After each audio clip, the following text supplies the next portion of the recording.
Hi everyone, সকলকে স্বাগত। আজকে আমরা লীলা রায় যে গ্রুপ সি ম্যাথামেটিক্স বই থেকে ম্যাথের পার্টটা বিশেষ করে সমাধান করছিলাম। আজকে আমরা তার 13 নম্বর পার্টটা নিয়ে আলোচনা করব। চলো তাহলে শুরু করা যাক। 13 নম্বর পার্টে কী কী কোশ্চেন রয়েছে বলছে 200 ও 300-এর বৃহত্তম কোনো সংখ্যাকে 6, 8, 9 দ্বারা ভাগ করলে প্রতি ক্ষেত্রেই 5 ভাগশেষ থাকবে, মানে 200 300-র মধ্যে হবে। 200 300-র মধ্যে মানে বৃহত্তম কোনো সংখ্যাকে 6, 8, 9 দ্বারা ভাগ করলে প্রতি ক্ষেত্রেই 5 অবশিষ্ট থাকবে। তাহলে এই ধরনের অঙ্কের ক্ষেত্রে প্রথমে আমরা কি করব? প্রথমে করব এলসিএম বের করে নেব। 6, 8, 9-এর এলসিএম 2 3 দুগুণে 6, 4 দুগুণে 8, 9, 3 দাও 1, 4, 3, 12, 36, 72। এলসিএম কত? 72। এবার এলসিএমটাকে আমরা গুণ করে করে দেখব, মানে 72 গুণিতক বের করব। সে 72 গুণিতকটা বের করে দেখব 200 আর 300-র মধ্যে আসছে কিনা। 200 আর 300-র মধ্যে কোন সংখ্যাটা আসছে যেটা বৃহত্তম হবে।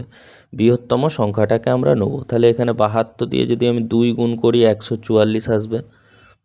72 সাথে 3 গুণ করলে 6, 3 7 21, 216। তার মানে যদি 4 গুণ করি 28। হ্যাঁ, 4টা কিন্তু 216 হবে না, কারণ 216টা ছোট হয়ে যাচ্ছে, ওখানে বলেছে বৃহত্তম। তাহলে যদি 4 দিয়ে গুণ করি 8, 4 7 28, 288। এই সংখ্যাটা কি হবে? 6, 8, 9 দ্বারা ভাগ হবে। কিন্তু এখানে কোশ্চেনটায় কি বলেছে? প্রতি ক্ষেত্রে 5 ভাগশেষ থাকতে হবে। এটা ভাগ হয়ে গেলে ভাগশেষ যদি রাখতে হয় তাহলে 288-র সঙ্গে 5 যোগ করো, তাহলে কী হবে? 293। সিম্পল অঙ্ক। এলসিএমটা বের করব, এলসিএমের গুণিতকগুলো দেখবো যে 200 আর 300-র মধ্যে কোনটা কোনটা এসে। 216টাও কিন্তু আসছে, কিন্তু আমরা 216টা নিলাম না, কারণ এখানে বলেছে কি বৃহত্তম, সেই জন্য আমরা 216টাকে নিলাম না। তাহলে এখানে অ্যান্সারটা কি হবে? Answer C. ভেরি ইজি অঙ্ক। পরের অঙ্কটা দেখো। পরের অঙ্কটা কি বলেছে? 2-এর 3 বিভক্ত 4-এর 9 এর 7 পূর্ণ 1-এর 2 প্লাস 99। এই ধরনের অঙ্ক কিন্তু আমি করিয়েছি। সরলতম মান বের করতে বলেছে। দেখো দুটো ভাগ দিয়ে আছে, আর আমাদের এখানে ফলো করতে হবে বদমাস রুল। 4-এর 9 এর 7 পূর্ণ 1-এর 2 একটা পার্ট, আর ওইদিকে আর একটা পার্ট রয়েছে কত? 99, 494 ডিভাইড বাই 495 ইন্টু 99। ধরো এই পার্টটা যদি আমরা করি, প্রথমে কি এর কাজ বদমাস রুল অনুসারে এর কাজটা আগে হবে। তাহলে 2-এর 3 বিভক্ত করো, এখানে 4-এর 9 ইন্টু 7 দুগুণে 14, 1-এ 15, 2, 2 দুগুণে 4, 3 3-কে 9, 3 5-এ 15। তার মানে এখানে 2-এর 3 আসছে বিভক্ত, এখানে 5 দুগুণে 10-এর 3। এটাকে কাটাকুটি করলে 2-এর 3 গুণ করলে উল্টে যাবে 3-এর 10। তাহলে এখান থেকে আমরা 1-এর 5 পেয়ে গেলাম। এবার আসবো এই অংশটাকে। এই অংশটা কি করতে বলেছে? এই অংশটা দেখো, এই অংশটা করছি। এটা তো 99, এটা করেছি আমরা যদিও আগেও। 494/495 ইন্টু 99। এখানে কী হবে? 99 into 99 plus 494 divide by 495 into 99। এটা দেখো 5 দিয়ে কেটে যাচ্ছে, 5 লং 45, 5 লং 45 কেটে যাচ্ছে। এবার এইটাকে আমরা যদি করি 1000 মাইনাস 1 ইন্টু 99 প্লাস কী হচ্ছে 494 ডিভাইড বাই 5। তাহলে এখান থেকে কী আসবে? 9900 মাইনাস 99 494 ডিভাইড বাই 5। আর ওখান থেকে আমরা কি পেয়েছিলাম? 1-এর 5। 1-এর 5 কী আকারে আছে দেখো, এই সাইডটা কি যোগ আকারে আছে। তাহলে এর সাথে আমরা 1-এর 5 যোগ করে দাও।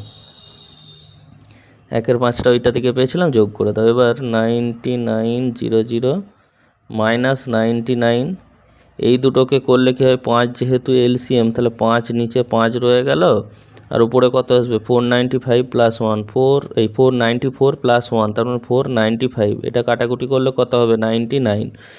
তাহলে দেখো এখানে 900 আসলো, 99 আসলো, প্লাস 99 আসলো, কেটে কুটে কী হলো? 99 000, এটা হচ্ছে অ্যান্সার। কিছু নয়, জাস্ট বোঝানোর জন্য আমাকে এত ক্যালকুলেশন করতে হচ্ছে। পরীক্ষার খাতায় তোমাদের এত ক্যালকুলেশন করার কোনো দরকার নেই। দুটো পার্ট আলাদা আলাদা করে নেবে, একদম ইজি। আর এই পরীক্ষার ক্ষেত্রে যা সময় দিয়েছে কি আর বলবো, কম্পিটিটিভ এক্সামে তোমরা মানে শর্টকাট পদ্ধতি না জানলেও এই অঙ্ক করে দিয়ে চলে আসবে। যারা মোটামুটি অঙ্কের কনসেপ্ট ক্লিয়ার আছে তারা কিন্তু সব অঙ্কই করে দিয়ে আসবে। তবু দেখো পরের অঙ্কটা কি বলেছে, একটি সংখ্যার 5/8 অংশ অপর সংখ্যার 5/12 সমান। তাহলে একটা সংখ্যা ধরো এক্সের 5/8, ওয়াইয়ের কি বলছে, ওয়াই অপর সংখ্যাটা ধরলাম 5/12 সমান। সংখ্যা দুটির গুণফল বলেছে 9600, বড় সংখ্যাটি কত। তাহলে এখানে কাটাকুটি করো, 5 5 কেটে গেল, 4 2, 4 2 8, 4 3 12। তাহলে আমি যদি x/y এখানে করি তাহলে এখানে হবে 2/3। তাহলে x/y পেয়ে গেলাম 2:3। দুটো সংখ্যার অনুপাত পেয়ে গেলাম। এবার দুটো সংখ্যার গুণফল বলে দিয়েছে। আমি যদি একটা সংখ্যাকে 2 ধরি, আবার ধরছি কিন্তু এগুলো বোঝার জন্য জাস্ট, আর একটাকে 3 ধরি, একটা 2 আর একটা হচ্ছে 3, যেহেতু 2:3 দিয়ে আছে তাহলে এখান থেকে গুণফল মানে কি 2 × 3, তার মানে 6a² সমান 9600। ঠিক আছে, a² সমান 6 × 96, 1600। এ সমান কত হবে, 4 4 16, 40। তাহলে একটা সংখ্যা কত হবে 80, আর একটা সংখ্যা কত হবে 120। তাহলে বড় সংখ্যাটা কত, বড় সংখ্যাটা হবে 120, বড় সংখ্যাটা হবে 120। অ্যান্সার হচ্ছে বি। কিছুই নেই, জাস্ট এখান থেকে আমরা রেশিওটা বের করেছি। এবার রেশিওটাকে জাস্ট ক্যালকুলেশানে বোঝানোর জন্য আমি এটা ধরেছি, নাহলে তোমরা রেশিও গুণ করে দিলে 2 × 3 × 6, 6 বরাবর এটা লিখে দিলে কিন্তু হবে না। যেহেতু দুটোতেই একটা অনুপাতে আছে, গুণ করার ক্ষেত্রে কিন্তু a² হয়ে যাচ্ছে। তাহলে এর মান এখানে 40 পেলাম। 2a মানে সংখ্যাটা কত, একটা 2a একটা 3a, তাহলে একটা 80 আর একটা হচ্ছে 120। তাহলে এখানে অ্যান্সার হচ্ছে 120, অ্যান্সার বি। সিম্পল ইজি অঙ্ক, কনসেপচুয়াল কিছু নেই। পরের অঙ্কটা দেখো, বলেছে দুটি সংখ্যার লসাগু 385, গসাগু 11, এদের একটি 55 হলে অপরটি কত। আমরা জানি কি সংখ্যা দুটির গুণফল, এভারগ্রিন সূত্র হচ্ছে সংখ্যা দুটির গুণফল সমান কি, সমান হচ্ছে লসাগু ইন্টু গসাগু।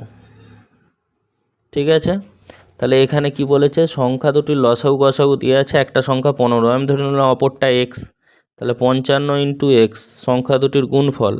তাদের লসাগু কত দিয়েছে 385 ইন্টু কত, গসাগু 11। তাহলে এখান থেকে এক্সের মানটা পাবো কি পাবো না। তাহলে দেখো এখান থেকে এক্সের মানটা কত হচ্ছে, এক্স সমান 385 ইন্টু 11/55। 5 দিয়ে কাটো, 5 7 35, 1 5 7 35, 1 15, 5 3 5 15, 5 11, 11 11 কেটে গেল, এক্সের মান 73। তাহলে এখানে অ্যান্সারটা কত হবে, অ্যান্সার এখানে তাহলে কোনোটিই নয় হবে। 5 7 35, ও এখানে 38 আছে, ভুল, এখানে কাটাকুটিটা একটু গন্ডগোল হয়ে গেল। 5 দিয়ে যদি কাটো 385, তো 5 7 35 মানে 3, 5 7 35, 77 হবে। তার মানে অ্যান্সার 77, 73 নয়। অ্যান্সার কত হবে 77। তাহলে অ্যান্সার সি। এখানে কাটাকুটিটা একটু ভুল করেছিলাম, 5 দিয়ে কাটলে 5 11 55, আর এখানে 385 আছে। তাহলে 5 7 35 মানে 3 রয়ে যায় 38, আবার 35 মানে 5 7 35, তার মানে 77 হচ্ছে অ্যান্সার, অ্যান্সার সি। ভালো করে মনে রাখবে যে সংখ্যা দুটির গুণফল, সংখ্যা দুটির লসাগু ইন্টু গসাগু, এই হচ্ছে এভারগ্রিন সূত্র। এটা ইউজ করে অনেক অঙ্ক আসে পরীক্ষায়। চলো, খুবই ইজি। পরের অঙ্কটা দেখবো, বলছে একটি খুঁটির 10% জলের নিচের এবং অবশিষ্ট 18 মিটার জলের উপরে আছে, খুঁটিটির দৈর্ঘ্য কত। তাহলে জলের নিচে যদি 10% থাকে তাহলে জলের উপরে নিশ্চয়ই 90% থাকবে, সেটাই কি 18 মিটার জলের উপরে আছে, তাহলে এখানে 90% সমান 18 হবে। তাহলে এখন যদি খুঁটিটির টোটাল দৈর্ঘ্য বের করতে বলে সেটা তো 100%, তাহলে 1% সমান কত হবে 18/90।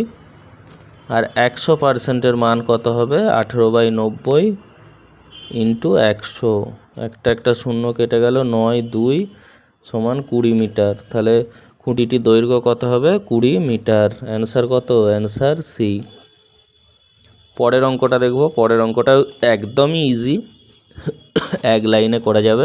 বলছে 270 টাকার একটি ঘড়ি বিক্রয় করে 10% ক্ষতি হলো, 5% লাভে বিক্রি করতে হলে বিক্রয় মূল্য হবে। যারা দেখো আমার এই সেটগুলো দেখছো তারা কিন্তু এই অঙ্কগুলো সবই করতে পারবে, কারণ আগের সেটে আমি এই ধরনের অঙ্ক আলোচনা করে দিয়েছি এবং কনসেপ্ট ক্লিয়ার করে দিয়েছি। তাহলে এখানে কি হবে? 270 টাকা কি হচ্ছে? বিক্রয় মূল্য হচ্ছে, কিন্তু 10% ক্ষতি, 10% যদি ক্ষতি হয়, 100 টাকা ক্রয় মূল্য হলে 90 টাকা থেকে বিক্রি করতে হচ্ছে, তবে 10% ক্ষতি হচ্ছে। তাহলে এখানে কি 270 কি 90%-এর সমান। এখন বলছে 5% লাভে বিক্রি করতে হলে তার বিক্রয় মূল্য কত হবে? তাহলে 105% আমাকে বের করতে হবে। 105%টা সেটা বেরোলেই তো আমি পেয়ে যাব কি বিক্রয় মূল্যটা, যে লাভ করে বিক্রয় মূল্য হবে কত। তাহলে এখানে দেখো পার্সেন্ট কেটে দাও। পার্সেন্ট অ্যাকচুয়ালি লেখারই দরকার নেই, 0 0 কেটে গেল 3, তাহলে 3 5 15, 315 টাকা। তাহলে কত হচ্ছে অ্যান্সারটা? 315। কাটাকুটি করে এখানে ব্যাপারটা ভালো করে বুঝবে। 10% ক্ষতি মানে 90% তার হচ্ছে বিক্রয় মূল্য, 100% যদি তার ক্রয় মূল্য হয়, 90% বিক্রয় মূল্য। এখানে 270ই বলেছে, 90%, তাহলে 270 90%-এর সমান হলে বলেছে 5% লাভে, তাহলে 105% লাভে যদি বিক্রি করো তাহলে 105%, তাহলে 105%-এর মানটা কত? 315 টাকা। অ্যান্সার হচ্ছে বি। চলো পরের অঙ্কটা দেখবো। পরের অঙ্কটা কি বলেছে? এ ও বি একটি যৌথ ব্যবসায় 5:2 অনুপাতে টাকা বিনিয়োগ করে। যদি মোট লভ্যাংশের 12% দান করার পর এ লভ্যাংশের 770 টাকা পায়, তাহলে মোট লভ্যাংশ কত? দেখো 100% যদি লভ্যাংশ হয়, তার মানে কি 12% এখানে কি দান করে দিয়েছে, তার মানে বাকিটা তো 88% কী হবে? এটাই তো ভাগ হবে 5:2 অনুপাতে। তাহলে এ এর লভ্যাংশ কত? 88%-এর মধ্যে এ কত পাচ্ছে? এ পাচ্ছে টোটাল 5:2 অনুপাতে ভাগ হয়েছে, তার মানে কি টোটাল 5 2 7, তাহলে 5-এর 7 অংশ পাবে কে? এ পাবে। তাহলে এ যদি 5-এর 7 অংশ পায় 88%-এর, এই টাকাটাই তো বলে দিয়েছে কত? 770 টাকা। তাহলে আমাদের লভ্যাংশ মানে 100%-এর মান বের করতে হবে। এখান থেকে যদি আমি 1%-এর মান বের করতে চাই, তাহলে 770 ইন্টু 7, নিচে কত হয়ে যাবে? 5 ইন্টু 88। তাহলে এবার 100%-এর মান বের করো। 100% সমান 770, 7 ইন্টু 100 ডিভাইড বাই কত? 5 ইন্টু 88। কাটাকুটি করো, এখানে 11 দিয়ে যদি কাটো, 8 11 88, 70, 5 14, 8 4 25, 8 4 2 8, 2 7, তার মানে এখানে কত হচ্ছে? এখানে হচ্ছে 7 7 49 ইন্টু 25। তাহলে 49 25-এ গুণ করো, গুণ করে নাও। 5 লং 45, 4 5 4 20 24, 9 2 18, 1 9, তাহলে কত হচ্ছে? 5 8 4 12, 2 হাতে 1, 9 2 11 12, তার মানে 1225 টাকা। 1225 টাকা হচ্ছে কি টোটাল লভ্যাংশ, কিছুই নয়। এখানে কি বলেছে? শুধু এই জায়গাটা খেয়াল রাখবে, 100% যদি হয়, 12% দান করার পর ভাগ করাকরি হয়েছে। সেই ভাগটা কিভাবে হয়েছে? 5:2 অনুপাতে ভাগ হয়েছে। সিম্পল একদম, গুণ করে পেলাম আমরা 1225। অ্যান্সারটা কত হবে তাহলে? এখানে অ্যান্সার হবে অ্যান্সার ডি। পরের অঙ্কটা দেখবো, চলো। পরের অঙ্কটা কি বলেছে? 4 জন লোক 4 দিনে 4টি মাদুর তৈরি করে। 200 জন লোক 200 দিনে কতগুলি মাদুর তৈরি করবে? কিছুই নেই। এখানে এসে আমরা পড়েছিলাম M1 D1, 4 জন লোক M1 D1, শুধুমাত্র ইয়েটা দিয়েছে divide by W1, M2 D2 by W2, এই হচ্ছে সূত্র। সিম্পল, এইগুলো যখন যেটা লাগবে সেইভাবে আমরা M1 D1 T1 divide by W1, যখন যে ডেটাগুলো দেওয়া থাকবে সেইগুলোই আমরা ইউজ করে এখানে সূত্রটা বানিয়ে নেব। তাহলে M1 মানে 4 জন লোক কত দিনে? 4 দিনে কটা মাদুর? 4টে মাদুর। 4 জন লোক 4 দিনে 4টে মাদুর। এখানে বলেছে 200 জন লোক 200 দিনে কটা মাদুর তৈরি করবে, তার মানে W2টা বের করতে হবে। 4 4 কেটে গেল, 4 5 50, তাহলে W2 এর মান কত হবে? 10,000। একের গায়ে 3টে শূন্য, 5 দুগুণে 10, তার মানে 10,000টি মাদুর তৈরি করবে। অ্যান্সার কত? অ্যান্সার বি, কিছুই নাই, M1 D1 by W1 M2 D2 by W2, এই সূত্রটাই প্রয়োগ করে দিলেই হয়ে যাবে। চলো পরের অঙ্ক দেখা যাক। পরের অঙ্কটা কি বলেছে, কোনো বিদ্যালয়ে 132 জন পরীক্ষার্থীর মধ্যে পাস ও ফেলের অনুপাত 9:2, পাস 9:2, যদি আরও 4 জন পরীক্ষার্থী পাস করতো তবে পাস ও ফেলের অনুপাত কত হতো? এখানে টোটাল পরীক্ষার্থী কত? 132, পাস ও ফেলের অনুপাত কত? 9:2। তাহলে এখন পাস, যদি পাস হবে কত? পাস হচ্ছে 9 অংশ, ফেল হচ্ছে 2 অংশ, তাহলে 132 9 11, এটা হচ্ছে পাস, তার মানে 11 12 9 12 108 জন কী হয়েছে? পাস করেছে। তাহলে ফেল কত করেছে? ফেল 132 ইন্টু 2 11, তার মানে 24 জন ফেল করেছে। এখন কি বলেছে, যদি 4 জন পরীক্ষার্থী আরও পাস করতো, তাহলে যদি 4 জন পাস করতো এখন টোটাল কত হয়ে যেত? 108 ছিল, আরও 4 জন পাস করলো। 4 জন যদি পাস করে তাহলে ফেল থেকে নিশ্চয়ই কমে ফেলটা কমে যাবে, তাহলে 24 থেকে -4 হতে হবে। এই অনুপাতটাই চেয়েছে যে তাদের অনুপাতটা কি হবে। তাহলে এখন পাস কত হয়ে গেছে? 112 ইজটু কী হয়ে গেছে? 20। দেখো 4 জন যদি এক্সট্রা পাস করে তাহলে 4 জন ফেল সংখ্যা থেকে 4 জন কমে যাবে, তাহলে এটাই করেছি আমি। তাহলে এখানে অনুপাতটা কী হবে? 112:20। তার মানে এটা কাটাকুটি করলে 4 দিয়ে যদি কাটো, 4 8 28, 4 28, 4 32, 4 2 8 3 11, আর এটা কত হয়ে যাবে? এটা হয়ে যাবে 4 5 20, তাহলে 28:5। অ্যান্সারটা কত হবে? অ্যান্সার হচ্ছে বি, 28:5। দেখ বলছে একটি সংখ্যাকে 42 দিয়ে ভাগ করলে ভাগশেষ থাকে 36, সেই সংখ্যাকে 14 দিয়ে ভাগ করলে ভাগশেষ কত হবে? দেখো 42 14 দিয়ে ভাগ হয়ে যাচ্ছে, 3 14 42, তাহলে কি করব আমরা? এইটা দিয়ে যেটা ভাগশেষ এসছে সেটাকে 14 দিয়ে ভাগ করব। তাহলে 14 দিয়ে 36কে ভাগ করলে কত হয়? 14 দুগুণে 28, তার মানে 8, তার মানে এক্ষেত্রে ভাগশেষ হবে 8। এখানে যেটা ভাগশেষ দিবে, যে সংখ্যাটা দিয়ে বলেছে যদি এটা কাটাকুটি হয়ে যায় তাহলে কি করবে? এইটাকে ভাগ করে দেবে, করে দিলে এটা কি পেয়ে যাব? আমরা 8 ভাগশেষ পেয়ে যাব। অ্যান্সার কত? অ্যান্সার হচ্ছে বি। এটা একদম ইজি অঙ্ক, যেটা ভাগশেষ আছে ওটাকে দিয়ে ভাগ করে দাও, আর কিচ্ছু নাই।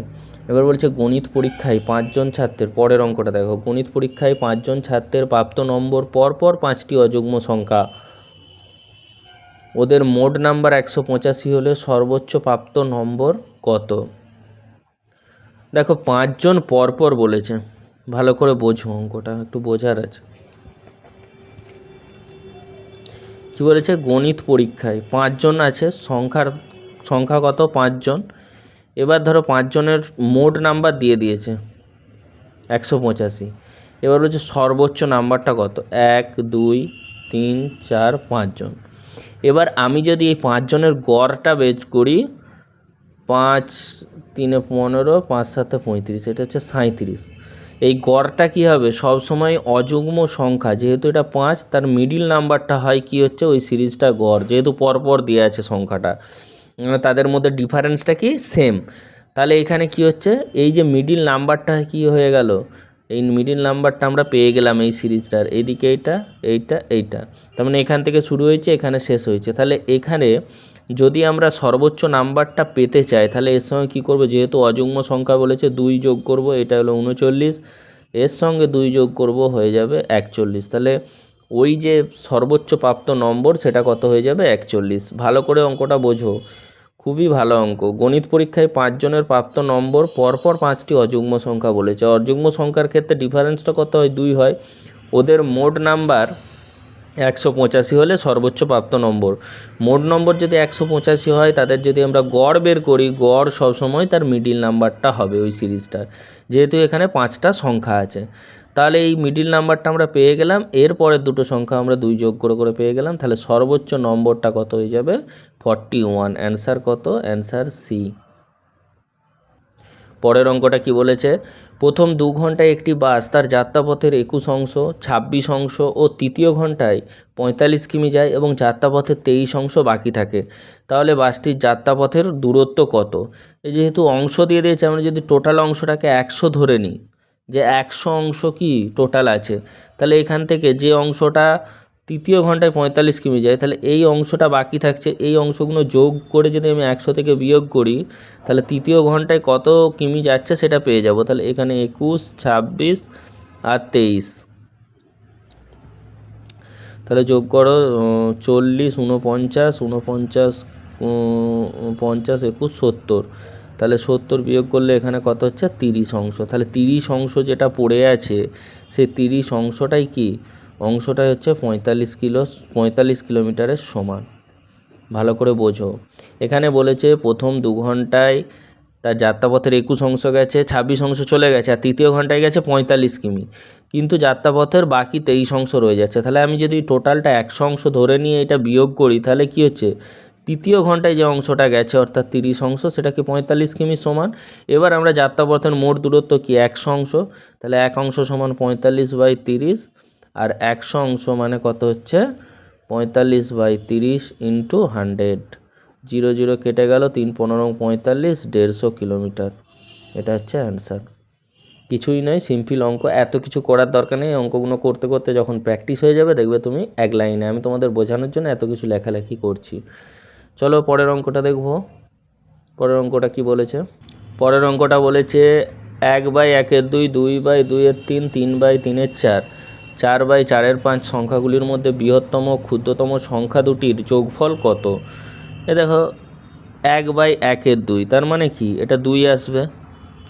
2/2/3, এটা কি হবে, 2 ইন্টু 3/2, 2 2 কেটে গেল, মানে তারপরে 3 আসলো, তারপর বলছে 3/3/4 সমান কি 3 ইন্টু 3/4, এই 4/3, এখান থেকে 4 আসবে, আর একটা কি 4/4/5, মানে কি 4 4 কেটে গেল, 5 আসবে।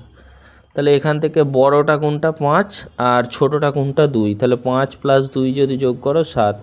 একদম ইজি অঙ্ক। অ্যান্সার কত, অ্যান্সার এ। পরের অঙ্কটা দেখব। পরের অঙ্কটা কি বলেছে, একটি ছেলে 6 কিমি ঘন্টা বেগে স্কুলে যায়, 4 কিমি ঘন্টা বেগে স্কুল থেকে বাড়িতে ফিরে আসে, তার গড় গতিবেগ। এই ধরনের অঙ্ক যাচ্ছে এসছে, এই ধরনের অঙ্কে গড় গতিবেগ বের করার জন্য 2xy x + y, এখানে x হচ্ছে যাওয়া, আর ওয়াই যদি আসা ধরে নাও, তাহলে এটা হয়ে যাচ্ছে 2 ইন্টু কত কিমি বেগে যাচ্ছে 6, আর আসছে কত 4, /6 + 4 10, তাহলে 4 ছক 24, 48/10 মানে 4.8, তাহলে 4.8 অ্যান্সার আছে, অ্যান্সার ডি। কিছুই নাই, মনে রাখবে গড় গতিবেগ সমান, গড় গতিবেগ এই ক্ষেত্রে সমান হচ্ছে 2xy/x + y, xy হচ্ছে বেগগুলো, কত বেগে আসছে যাচ্ছে।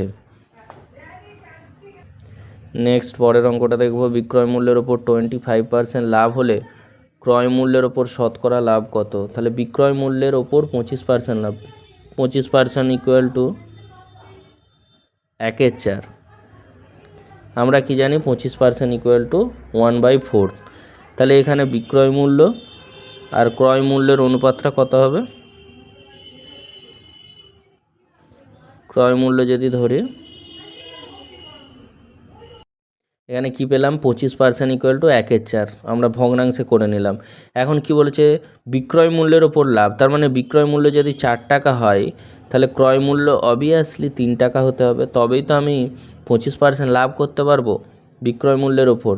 তাহলে এখানে কি বলেছে, এখন বলেছে ক্রয় মূল্যের ওপর লাভটা কত শতকরা, তাহলে ক্রয় মূল্য এখানে 3 টাকা, তাহলে এখানে লাভটা কত হয়েছে 1 টাকা, তাহলে ক্রয় মূল্যের ওপর লাভটা কত, 1/3 ইন্টু 100%, দ্যাট ইজ কি হচ্ছে 3, এটা 16, 3 33 পূর্ণ 1/3%, এটা হয়ে যাবে 1/3 মানে 33 পূর্ণ 1/3%।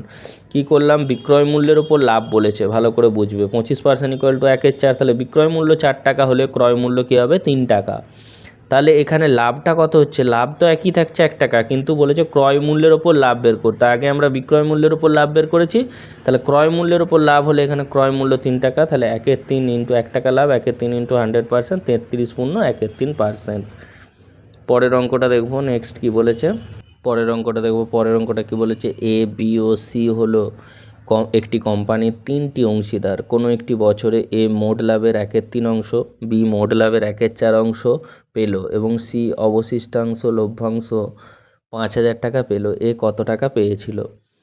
এখানে তার মানে কি, মোট লভ্যাংশ যদি 1 অংশ ধরে নাও, তাহলে এখানে এ পেয়ে গেছে 1/3, বি পেয়ে গেছে 1/4।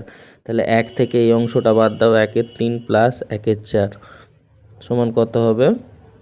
7/12।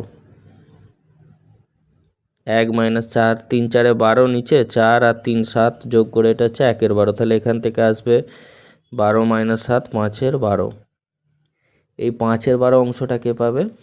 তো এ পেয়ে গেছে আর বি পেয়ে গেছে, টোটাল 1 অংশ। তাহলে এই 5/12 অংশটা কি পাবে? সি পাবে। এবার সি এর বলে দিয়েছে 5,000 টাকা পেয়েছে, তাহলে 5/12 অংশ ইকুয়াল টু কী হয়ে যাবে? 5,000 টাকা।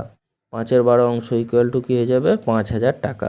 তাহলে এখান থেকে আমি যদি টোটাল লভ্যাংশটা বের করতে চাই, তাহলে টোটাল লভ্যাংশ 1 সমান কত হয়ে যাবে? 5 দিয়ে কাটো, এটা 1000, তার মানে কী হয়ে যাবে? 1 সমান 12,000 টাকা। তাহলে 12,000 টাকা যদি টোটাল লভ্যাংশ হয়, তাহলে এ পেয়েছে কত? এ পেয়েছে 1/3 অংশ, তার মানে 12,000-এর 1/3, দ্যাট ইজ 4,000 টাকা। তাহলে এখানে অ্যান্সার কত হবে? অ্যান্সার হয়ে যাবে বি, 4,000 টাকা। কি করলাম? এ এই অংশটা পেয়েছে, বি এই অংশটা পেয়েছে, তাহলে কি বাকি 1 অংশ যদি টোটাল হয়, সেখান থেকে বিয়োগ করে আমরা কি সি এর অংশটা পেলাম। সি এর অংশটা বলেই দিয়েছে 5,000 টাকা, সেখান থেকে টোটাল অংশ পেলাম, টোটালের 1/3 অংশ পেয়েছে এ, তাহলে এ পেয়েছে 4,000 টাকা। অ্যান্সার কত? Answer B.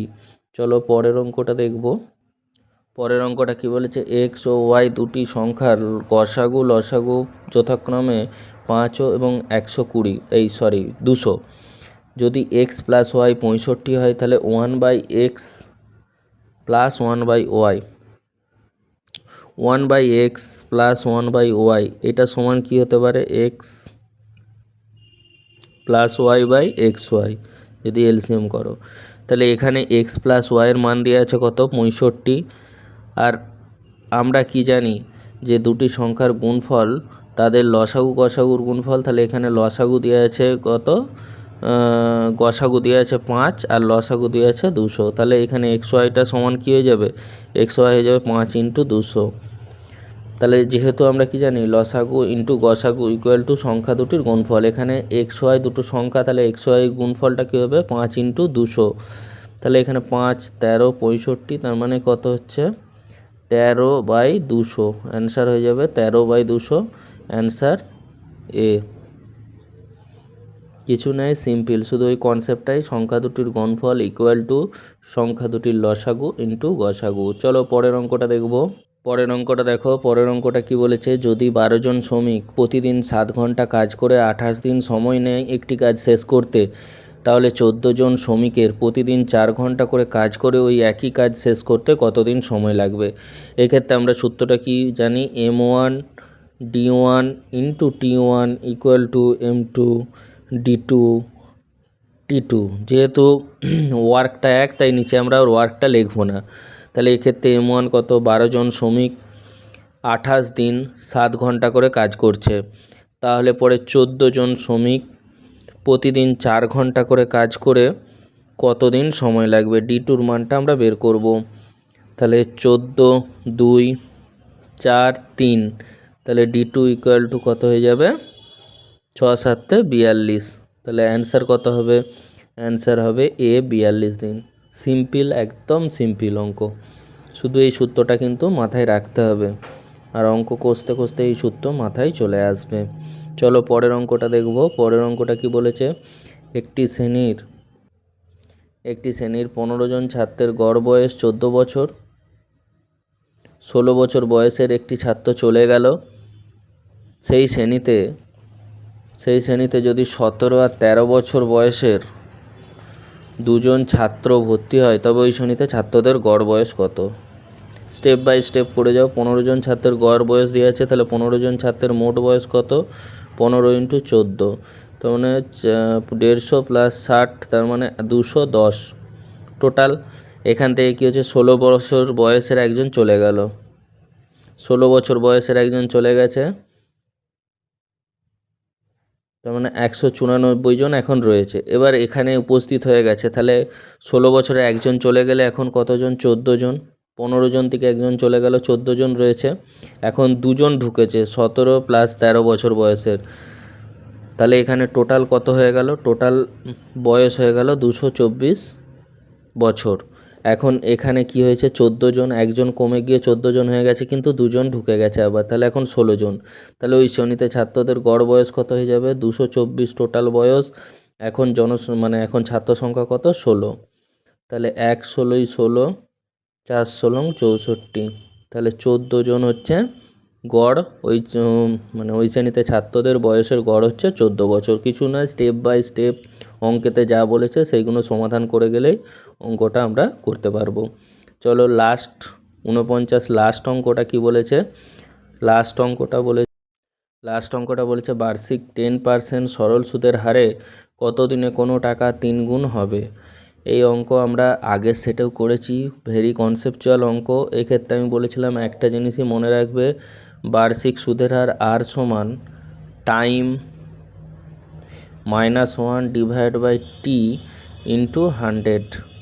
ঠিক আছে, এখানে টাইমস মানে কি? টাইমসটা হচ্ছে কত গুণ হয়েছে, আর এখানে টিটা হচ্ছে মানে কত বছর বা কত সময়ের জন্য রাখা হয়েছে। তাহলে এখানে আর এর মান কত?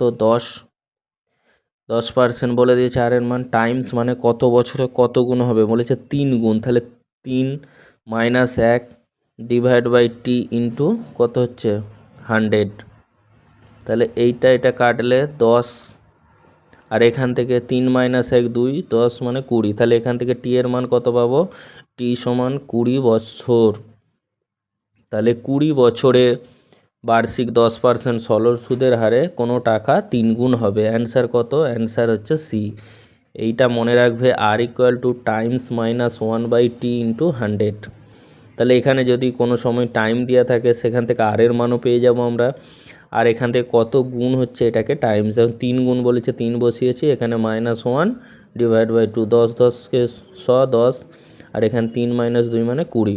তাহলে এখানে অ্যান্সারটা হয়ে যাবে 20 বছর, অ্যান্সার সি। তাহলে আমরা 13 নম্বর সেটটাও কমপ্লিট করে ফেললাম। আশা করি তোমাদের ভালো লাগছে।